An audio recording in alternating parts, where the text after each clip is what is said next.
Hello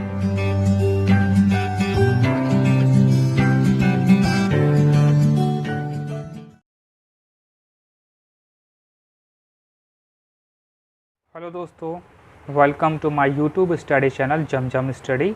आज का दोस्तों जो हमारा टॉपिक है वो है Reserve Bank of India. Economics में आज दोस्तों हम पहला अपना टॉपिक उठाते हैं जिसका नाम है रिज़र्व बैंक ऑफ इंडिया। अच्छा दोस्तों, सबसे पहले मैं आपसे बात करना चाहूँगा जो रिज़र्व बैंक का जो वो एक जो सिंबल्स होता है उसमें एक टाइगर होता है जो बंगाल टाइगर होता है और ये खजूर का एक पेड़ होता है। ठीक है दोस्तों, कभी कभी ये भी पूछ लेता है आपसे एग्ज़ाम पे। और दोस्तों, भारत में जो अर्थव्यवस्था को 3 प्रकार की नीतियों द्वारा व्यवस्थित किया जाता है, मतलब सुनिश्चित किया जाता है। उसमें सबसे पहले दोस्तों आती है आपकी फिजिकल पॉलिसी। फिजिकल पॉलिसी दोस्तों आपके फाइनेंस मिनिस्टर या फाइनेंस मिनिस्ट्री द्वारा देखी जाती है। फाइनेंस मिनिस्टर का मतलब दोस्तों वही होता है, आप समझ लें कि फाइनेंस मिनिस्ट्री द्वारा। ठीक है, अगली जो आपकी पॉलिसी होती है वो मॉनेटरी पॉलिसी होती है जो कि रिज़र्व बैंक ऑफ इंडिया द्वारा देखी जाती है। ठीक है, ये क्वेश्चन आपसे सिर्फ इतना ही इसी की मॉनेटरी पॉलिसी कौन देखता है विगत वर्षों में, जैसे यूपी 2006 में, राजस्थान के एसएससी में आ चुका है। ठीक है दोस्तों, आईएएस 2013 में आया था, फिर आईएएस 2001 में भी क्वेश्चन आ चुका है। एंड दोस्तों जो तीसरी पॉलिसी होती है मार्केट पॉलिसी। मार्केट पॉलिसी को दोस्तों स्मॉल इंडस्ट्रियल से भी देखती है। ठीक है, जो कि हमारी मार्केट पॉलिसी को देखती है। अच्छा दोस्तों, अगला जो एक कॉन्सेप्ट है दोस्तों, वो कॉन्सेप्ट क्या है, आरबीआई एक्ट 1934 में आया था। ठीक है, इसी एक्ट के थ्रू इसकी स्थापना हुई थी। ठीक है दोस्तों, ये एक हमारा क्या है, सेंट्रल बैंक है। दूसरा क्या है, मॉनेटरी पॉलिसी को देखता है। अगला क्या है, क्रेडिट कंट्रोल करता है दोस्तों। अगला क्या है, शेड्यूल बैंक है। ठीक है दोस्तों, फिर अगला एक पॉइंट है दोस्तों, वो पॉइंट्स ये है कि आरबीआई की स्थापना हिल्टन यंग योजना के अंतर्गत हुई थी 1934 में। के एक्ट में ये बात कही गई थी कि देश का एक केंद्र बैंक होगा। ठीक है दोस्तों, ओके। जो अगला हमारा दोस्तों पॉइंट है वो पॉइंट ये है। तो दोस्तों अगला जो हमारा पॉइंट है वो है भारत में अनुसूचित बैंकिंग ढांचा, रिज़र्व बैंक ऑफ इंडिया, केंद्र बैंक और सर्वोच्च मौद्रिक प्राधिकार। ठीक है, ये हमारा जो डेटा है दोस्तों 31 मार्च 2007 के अकॉर्डिंग तक के जो आरबीआई के साइट से मैंने उठाया था वो क्या था दोस्तों, पहले एक अनुसूचित बैंक होती है, उस अनुसूचित बैंक को 2 बैंकों में डिवाइड किया जाता है, 2 सूचियों में। ठीक है, एक अनुसूचित वाणिज्य बैंक होती है, अनुसूचित सहकारी बैंक होती है। उसके बाद दोस्तों अनुसूचित सहकारी बैंक को अनुसूचित शहरी सहकारी बैंक, अनुसूचित राज्य सहकारी बैंक में डिवाइड किया जाता है, जिनकी संख्या 31 है अब तक की। और उसके बाद अनुसूचित वाणिज्य बैंक को दोस्तों सार्वजनिक क्षेत्र की बैंक, निजी क्षेत्र बैंक, भारत में विदेशी बैंक, क्षेत्र ग्रामीण बैंक। उसके बाद दोस्तों निजी बैंकों को फिर डिवाइड किया जाता है, पुराने निजी बैंक, नए निजी बैंक, फिर सार्वजनिक क्षेत्र के बैंक जो हैं राष्ट्रीयकृत बैंक और एसबीआई और उसके अनुषंगी बैंक है। ठीक है दोस्तों, अभी क्या है, अभी हमारे जो वित्त मंत्री जो हैं उन्होंने बैंकों को मर्ज कर दिया है। ठीक है दोस्तों, इसके लिए मैं एक अलग से वीडियो बनाऊंगा जिसमें बताऊंगा कि किन किन बैंकों को मर्ज किया गया है। ठीक है, अगला जो पॉइंट्स है वो मैं पढ़ता हूँ। आरबीआई की स्थापना 1 अप्रैल 1935 को की गई थी। कितने रुपए से, 5 करोड़ रुपए से की गई थी। ठीक है, नोट, 1 अप्रैल को भारत का वित्त वर्ष चालू होता है। 1 अप्रैल को भारत की प्रथम पंचवर्षीय योजना चालू की गई थी और 1 ही अप्रैल को इसकी स्थापना की गई थी। तो 1 अप्रैल को 3 पॉइंट होते हैं जो बनते हैं। ठीक है, अगला जो हमारा है पॉइंट है, रिज़र्व बैंक ऑफ इंडिया का हेडक्वार्टर 1937 में मुंबई में खोला गया था। दोस्तों ये हमारा यूपी का जो एग्ज़ाम हुआ था 2010 में, उसमें एक सवाल पूछा गया था आपसे। अगला जो दोस्तों हमारा जो पॉइंट है वो रिज़र्व बैंक ऑफ इंडिया ने विभाजन के पश्चात 1942 तक बर्मा के करेंसी अथॉरिटी तथा मार्च 1947 तक बर्मा सरकार के बैंकर के रूप में कार्य किया था, तभी इस। ठीक है दोस्तों, अगला जो मैं पॉइंट पढ़ूंगा उसके बाद मैं आपको इसमें एक नोट्स बताऊंगा। ठीक है दोस्तों, अगला जो पॉइंट है वो है रिज़र्व बैंक ऑफ इंडिया ने भारत पाक विभाजन के बाद जून 1948 तक पाक सरकार के, मतलब पाकिस्तान सरकार के केंद्र बैंक के रूप में कार्य किया था। और रिज़र्व बैंक ऑफ इंडिया का राष्ट्रीयकरण 1 जनवरी 1949 को हुआ था। ये आईएएस के 2004 में क्वेश्चन पूछा गया था। दोस्तों एक सवाल ये उठता है कि 1949 में ही रिज़र्व बैंक ऑफ इंडिया का राष्ट्रीयकरण क्यों किया गया था, जबकि भारत हमारा जो देश है 1947 में आज़ाद हो गया था। तो सवाल का जवाब ये है दोस्तों, क्योंकि 1942 तक तो हमारा देश आज़ाद नहीं हुआ था, लेकिन 1942 तक के क्या हुआ था कि ये बर्मा के करेंसी के रूप में तथा 1947 तक बर्मा सरकार के बैंकर के रूप में इसने काम किया था। और उसके बाद 1948 तक के ये पाकिस्तान के लिए सेंट्रल बैंक के रूप में भी इसने काम किया था, क्योंकि एक देश का एक ही बैंक हो सकता है, एक दो देश के कोई एक बैंक तो नहीं हो सकता, इसलिए इसका राष्ट्रीयकरण नहीं किया गया था। जब इसने पाकिस्तान सरकार के लिए भी काम करना बंद कर दिया था आज़ादी के पश्चात, तो 1949 में इसका राष्ट्रीयकरण कर दिया गया। तो अगला दोस्तों क्या है, भारत में पत्र मुद्रा का प्रचलन सर्वप्रथम 1806 में हुआ था। अच्छा दोस्तों, अगला पॉइंट है, 1 रुपये का नोट वित्त मंत्रालय द्वारा छापा जाता है, इस पे वित्त सचिव के हस्ताक्षर होते हैं। 1 रुपये का नोट सर्वप्रथम 1917 में चालू हुआ था। ये क्वेश्चन दोस्तों 2004 में और बिहार 2008 की परीक्षा में आया था। ठीक है दोस्तों, भारत में नोट छापने के लिए न्यूनतम आरक्षित प्रणाली को अपनाया जाता है।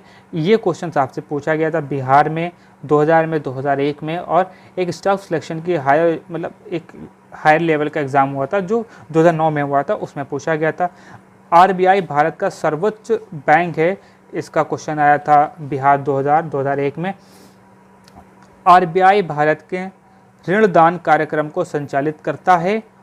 आईएमएफ के सिलसिले में भारत सरकार के एजेंट के रूप में कार्य करता है। ये आपका reserve bank of India IAS 2001 में क्वेश्चन आया था। दोस्तों इसमें क्या करता है, रिजर्व बैंक ऑफ इंडिया जो है वो भारत के ऋणदान कार्यक्रम को संचालित करता है। जो हमारा जो क्रेडिट होता है, ठीक है, लोन होता है, उसके संचालन में काम करता है। और आईएमएफ के सिलसिले में भारत सरकार की तरफ से आईएमएफ इंटरनेशनल मॉनेटरी फंड में भारत सरकार के एजेंट के रूप में काम करता है। ठीक है दोस्तों, फिर उसके बाद इसके कुछ और पॉइंट्स हैं। पहले हम क्वेश्चन पढ़ते हैं, फिर उसके बाद इसके हम पॉइंट्स पढ़ेंगे। दोस्तों आरबीआई का जो वित्त वर्ष था जुलाई और जून तक चलता है, जुलाई से जून। भारत में सिक्के जारी करने का अधिकृत वित्त मंत्रालय को है। ठीक है दोस्तों, ये भी आपका क्वेश्चन पूछा जा चुका है। अगला जो पॉइंट है वो पॉइंट ये है कि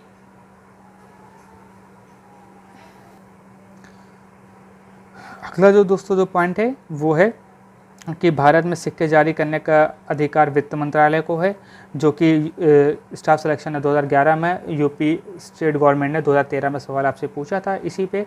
और दोस्तों अगला जो पॉइंट क्वेश्चंस है वो क्वेश्चंस का जो पॉइंट है वो ये है, राष्ट्रीयकृत व वाणिज्य बैंकों में दी जाने वाली ब्याज जो बचत खाते पर जो ब्याज दी जाती है निर्धारण रिजर्व बैंक ऑफ इंडिया द्वारा किया जाता है।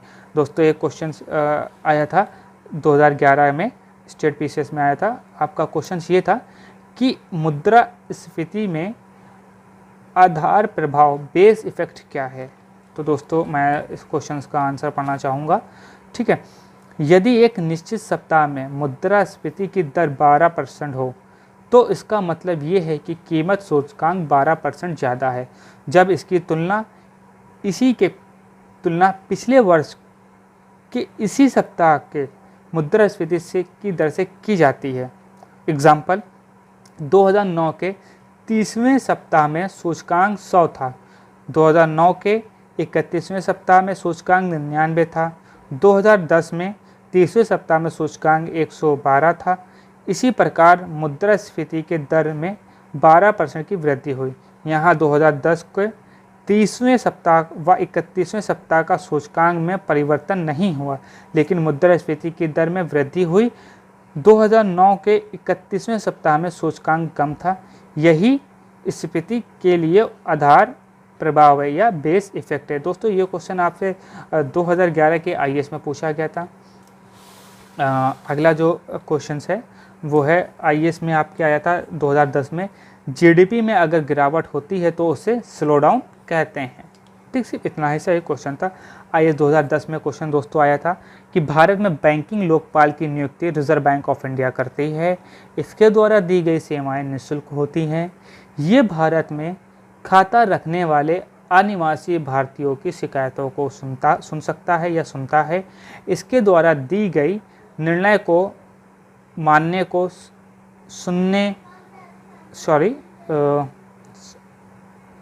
निर्णय को मानने को संबंधित पक्ष बाध्य नहीं है। अगर वो आदेश के संतुष्ट नहीं है तो वो अपील न्यायाधिकरण में दोबारा कर सकता है। अगला जो दोस्तों पॉइंट है, भारत में बैंकिंग रेगुलेशन एक्ट क्रमशः 1949 संशोधन 2003, प्रथम FYP 1951-52, SBI राष्ट्रीयकरण 1955, बीमा कंपनी का राष्ट्रीयकरण 1956 में हुआ था। ये एक इससे मिलते जुलते कोई क्वेश्चन है, ठीक है, जो कि रिजर्व बैंक के अंतर्गत ही सारी चीज़ें होती हैं, तो इसमें ही से डाल दिया है। अगला दोस्तों क्या था, भारत में राष्ट्रीय आवास बैंक की स्थापना संसद द्वारा पारित एक अधिनियम के तहत 9 जुलाई 1988 को हुई। ये पूर्णतः RBI के स्वामित्व में काम करती है। ये बैंक अनुसूचित वाणिज्य बैंक, आवासीय ऋण कंपनियां, आवासीय व शहरी विकास निगम, हुडको, सहकारी आवासीय वित्त समिति और राज्य बीमा विकास बैंकों को आवासीय ऋण देने को लिए पुनरावृत्ति प्रदान करती है। श्रेष्ठ गोल्ड गिल्ड एडेड बाजार का अर्थ, दोस्तों अगला जो पॉइंट है, गिल्ड एडेड बाजार का अर्थ जहां पर RBI के माध्यम से सरकारी अर्ध सरकारी प्रतिभूतियां का क्रय विक्रय किया जाता है।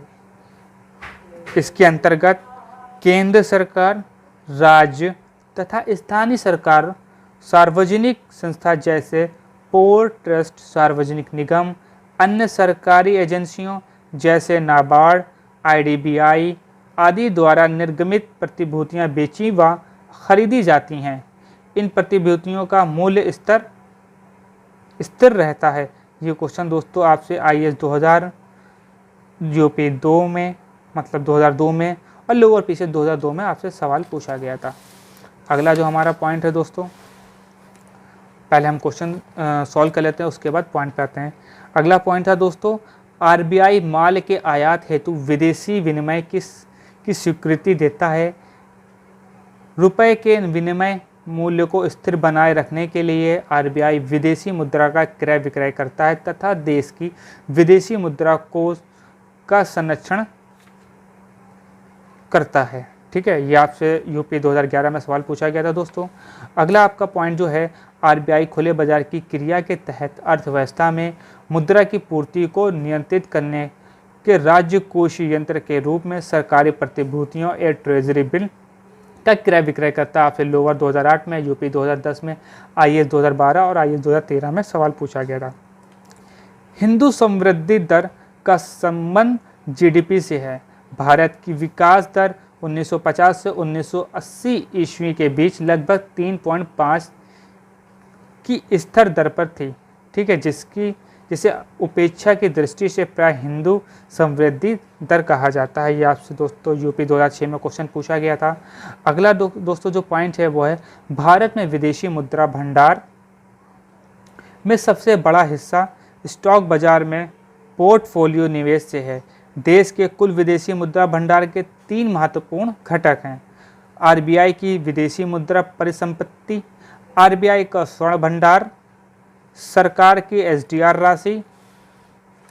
भारत में विदेशी मुद्रा भंडार में वृद्धि की प्रमुख कारण हैं, पहला रुपए का अवमूल्यन, अंतर्राष्ट्रीय संस्थाओं से ऋण प्राप्ति, आदिवासी भारतीयों के लिए चलाई गई योजनाओं से प्राप्त विदेशी मुद्रा, भारत में प्रत्यक्ष व अप्रत्यक्ष विदेशी निवेश में वृद्धि, रुपए के चालू खाते में पूर्ण परिवर्तनीयता। RBI के इसको निकालने का विशेष आहरण अधिकार होता है। ये आपसे नायब तहसीलदार 2006 में और MP 1998 में इससे आपसे क्वेश्चन आए थे। अगला दोस्तों जो हमारा पॉइंट्स है वो है, केंद्र कर्मचारी की क्षतिपूर्ति हेतु उपभोक्ता मूल्य सूचकांक का प्रयोग किया जाता है। ये आपसे दोस्तों 2003 UP लोअर PCS 2008 में सवाल में पूछा गया था। RBI नाबार्ड के कार्य का पर्यवेक्षण करता है ठीक है, या फिर 2003 में पूछा गया था। भारत प्रति व्यक्ति आय की धीमी बढ़त का कारण जनसंख्या में वृद्धि एवं कृषि एवं औद्योगिक क्षेत्र के विकास में धीमी गति है। ये यूपी 2001 में सवाल पूछा गया था। आरबीआई के नोट निर्गमन विभाग को न्यूनतम 115 करोड़ रुपए का सोना हमेशा अपने स्टॉक में रखना चाहिए। 2008 में सवाल में आपसे पूछा गया था। अगला है स्मार्ट मनी शब्द का प्रयोग क्रेडिट कार्ड में प्रयोग में होता है, या फिर 2008 में पूछा गया था। भारतीय अर्थव्यवस्था की एक विशेषता है ये कि कृषि प्रधानता, न्यूनतम प्रति व्यक्ति आय, वृद्ध बेरोजगारी, यह आपसे पूछा गया था एक सवाल। दूसरा सवाल आपसे पूछा गया था, काली मुद्रा वो मुद्रा है जो सरकार के संज्ञान में ना हो या जिस पर कर नहीं दिया गया हो। अगला सवाल था आपसे, ये 2003 में पूछा गया था। मुद्रा की दशमलव प्रणाली की शुरुआत 1 अप्रैल 1957 को हुई थी। ये उत्तराखंड 2005 में, एमपी 1999 में सवाल पूछा गया था। अगला पॉइंट है, भारतीय अर्थव्यवस्था के अंतर्गत सर्वाधिक योगदान क्रमशः तृतीय सेक्टर, थर्ड सेक्टर जिसको हम बोलते हैं, secondary sector and primary sector का है। ये आपसे एक ग्राफ पूछा गया था 2008 में, एमपीपीएससी बिहार 2000 में, 1 में और 2005 में आपसे इससे सवाल पूछे गए थे दोस्तों। अगला जो हमारा पॉइंट्स है दोस्तों, वो पॉइंट्स है, केंद्र सरकार ने 27 वर्ष पुराने 1973 से प्रभावी विदेशी मुद्रा विनिमय अधिकरण फेरा के स्थान पर 1 जून 2000 को विदेशी मुद्रा प्रबंध अधिनियम फेमा लागू किया। 2006 में आपसे सवाल पूछा गया था। अगला सवाल है, भारतीय लघु उद्योग विकास bank SIDBI, small industrial development bank of India, भारतीय औद्योगिक विकास बैंक के आईडीबीआई की पूर्ण स्वामित्व वाली समानुंगी के रूप में स्थापित की गई। ये आपसे आईएएस 2004 में सवाल पूछा गया था दोस्तों। अगला दोस्तों आपसे एक सवाल पूछा गया था, भारत सरकार की राजकोष नीति में करों के माध्यम से धन तथा आय का नियोजित वितरण, पूर्ण रोजगार तथा मुद्रास्फीति को नियंत्रित कर मूल्य स्थिरता का उद्देश्य निहित है। इसके अंतर्गत अंतर्राज्यीय व्यापार का नियमन नहीं है। ये 2006 में सवाल पूछा गया था दोस्तों। अगला दोस्तों आपसे एक सवाल पूछा गया था, भारत में विदेशी विनिमय कोष के अंतर्गत भारतीय रिजर्व बैंक के पास इसके विद्यमान स्वर्ण तथा विदेशी मुद्रा परिसंपत्तियां होंगी। इसके अंतर्गत विशेष आहरण अधिकार सम्मिलित होंगे। इसे भारतीय रिजर्व बैंक में रखा जाता है।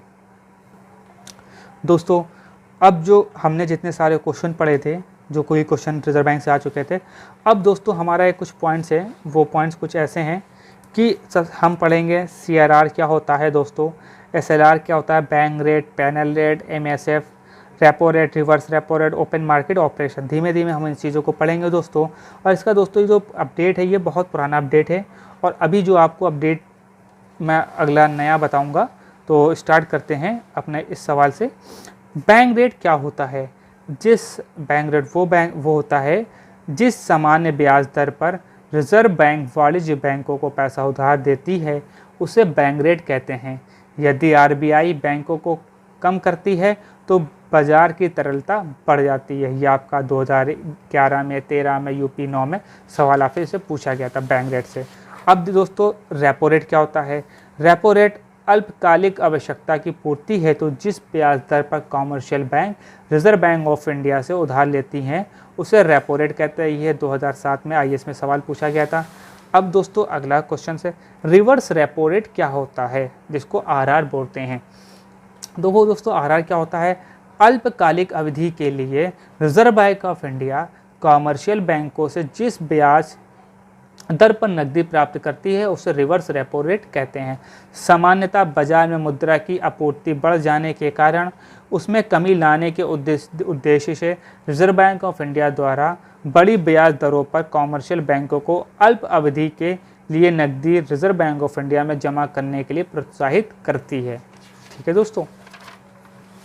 अगला दोस्तों था कैश रिजर्व रेशियो, सीआरआर। किसी वाणिज्य बैंक में कुल जमा राशि का वो प्रतिशत भाग जो रिजर्व बैंक ऑफ इंडिया के पास अनिवार्य रूप से जमा करना होता है, इसकी दर जितनी ऊंची होगी बैंक की साख सर्जन क्षमता उतनी ही कम होती है। दोस्तों बिहार में, छत्तीसगढ़ में, आईएएस में, यूपी में 2010 में 13 में सवाल पूछे जा चुके हैं इसी से। ठीक है। स्टैट्यूटरी लिक्विडिटी रेशियो, किसी भी वाणिज्य बैंक में कुल जमा राशि का वो प्रतिशत भाग जो नगद, स्वर्ण या विदेशी मुद्रा में रखना होता है, वैधानिकता तरलता अनुपात कहलाता है। गवर्नमेंट वाणिज्य बैंक से एसएलआर के माध्यम से उधार लेती है। दोस्तों ये आपसे 2010 आईएएस में सवाल पूछा गया था। अगला क्या है, पैनल रेट। पैनल रेट, अगर बैंक अपने पास रखे जाने वाले एसएलआर को न्यूनतम रिजर्व से कम करता है तो आरबीआई उस बैंक को दंडित करता है तथा दंडित बैंक आरबीआई को ब्याज देना पड़ता है, जिसे पैनल रेट कहते हैं। अगला दोस्तों क्या है, एमएसएफ। एमएसएफ क्या है, मार्जिनल स्टैंडिंग फैसिलिटी। ठीक है। सीमांत स्थायी सुविधा दर आरबीआई ने 9 मई 2011 से लागू की। इसके तहत बैंक अपनी निवल मांग और सावधि देयताओं एनडीडीएल के 1% तक रात भर के लिए ऋण प्राप्त कर सकेगा। Repo rate +1 = MSF। ये आरबीआई द्वारा चालू किया गया बैंक कार्य में प्रयोग होता है, या फिर आईएएस 2014 में सवाल पूछा गया था। दोस्तों अगला है डेवल्यूशन, अवमूल्यन। अवमूल्यन किसे कहते हैं दोस्तों, यदि किसी मुद्रा का विनिमय मूल्य अन्य मुद्रा की तुलना में जानबूझकर कम कर दिया जाता है तो इसे मुद्रा का अवमूल्यन कहते हैं। भारत में 3 बार अवमूल्यन हुआ, 1949 में, 1966 में, 1991 में। दोस्तों इससे सवाल आया था 2000 में, बिहार 2001 में, यूपी 2008 में, और एक स्पेशल एग्जाम हुआ था यूपी में, उसमें आया था। 1991 के पश्चात निर्यात में पर्याप्त वृद्धि हुई। ये निर्यात को बढ़ावा देता है तथा अंतर्राष्ट्रीय बाजार में घरेलू उत्पाद के मूल्य गिर जाते हैं। यूपी 2003 और लोअर पीछे 2004 में इससे क्वेश्चन आया था। डिफ्लेशन क्या, तो मुद्रा संकुचन। जब बाजार में मुद्रा की कमी के कारण कीमतें गिर जाती हैं और बेरोजगारी बढ़ जाती है तो वो अवस्था मुद्रा संकुचन कहलाती है। दोस्तों अगला हमारा पॉइंट है इन्फ्लेशन। मुद्रास्फीति क्या है, मुद्रा प्रसार या मुद्रास्फीति वो अवस्था है जिसमें मुद्रा का मूल्य गिर जाता है और कीमतें बढ़ जाती हैं। मुद्रा की वास्तविक मूल्य में कमी आती है, आर्थिक विकास युग्मित होता है और मुद्रास्फीति के साथ। ठीक है। मुद्रास्फीति को अस्थायी तौर पर नियंत्रण करने के लिए मुद्रा आपूर्ति कमी का प्रयोग किया जाता है। मुद्रास्फीति की दर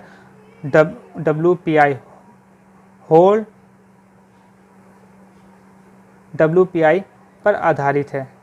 ठीक है। ये आपसे लोअर पीछे 2004 में, आईएएस 2011 में से सवाल आया था। दोस्तों अगला जो हमारा पॉइंट है डिसफ्लेशन, मुद्रास्फीति या विस्फीति। मुद्रास्फीति पर नियंत्रण लाने हेतु जो प्रयास किया जाता है, जैसे साख नियंत्रण आदि, उनके परिणाम स्वरूप मुद्रास्फीति की दर घटने लगती है, कीमतों में गिरावट आती है तथा रोजगार पर भी इसका प्रतिकूल प्रभाव पड़ता है। ये स्थिति मुद्रा अपस्फीति या विस्फीति कहलाती है, तथापि ये सामान्य मूल्य स्तर से ऊपर रहती है। आईएएस 2010 में इससे क्वेश्चन आया था। दोस्तों अगला हमारा है जीडीपी, ग्रॉस डोमेस्टिक प्रोडक्ट। क्या होता है, एक देश की सीमा के अंदर दी गई समयावधि के अंदर देश के निवासियों द्वारा और विदेशियों द्वारा कमाई गई राशि को सकल घरेलू उत्पाद कहते हैं। जीडीपी में सर्वाधिक योगदान ट्रेडी सेक्टर का होता है। ये आपका एमपी 2008 में सवाल पूछा गया था। स्थिर मूल्य पर जीडीपी सकल घरेलू उत्पाद के प्राकलन के लिए वर्तमान में 1999-2000 के आधार वर्ष का प्रयोग हो रहा है। ये आपसे यूपी 2009 के में सवाल पूछा गया था। अगला दोस्तों है जीएनपी, ग्रॉस नेशनल प्रोडक्ट। क्या है, इसमें भारतीयों द्वारा भारत में की गई और भारतीयों द्वारा विदेश में की गई कमाई को जोड़ा जाता है। सकल राष्ट्रीय उत्पाद। दोस्तों अगला जो हमारा है वो है एनएनपी। ठीक है। सकल राष्ट्रीय उत्पाद में से मूल ह्रास को घटाने पर शुद्ध निवल या राष्ट्रीय उत्पाद को ज्ञात किया जाता है।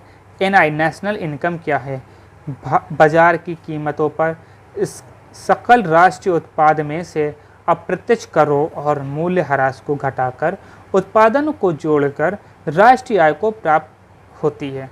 ठीक है, national income is equal to बाजार की कीमतों पर शुद्ध राष्ट्रीय उत्पाद माइनस अप्रत्यक्ष कर प्लस उत्पादन।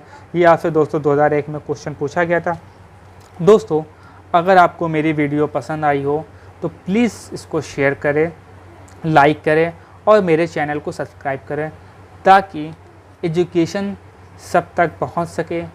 दोस्तों मेरे पास ज़्यादा इतने इंस्ट्रूमेंट नहीं होते हैं कि मैं ज़्यादा से ज़्यादा आपको और टेक्नोलॉजी के बेसिस पे पढ़ा सकूं। थोड़े से माध्यम होते हैं जिसके बेसिस पे मैं कोशिश करता हूं कि आपको पढ़ा सकूं और ख़ुद ही नोट्स बनाता हूं। सो मेरी मेहनत को देखते हुए उस चीज़ को लाइक करें, सब्सक्राइब करें और शेयर करें। Best of luck your exam. Thanks for the watching. Bye bye दोस्तों।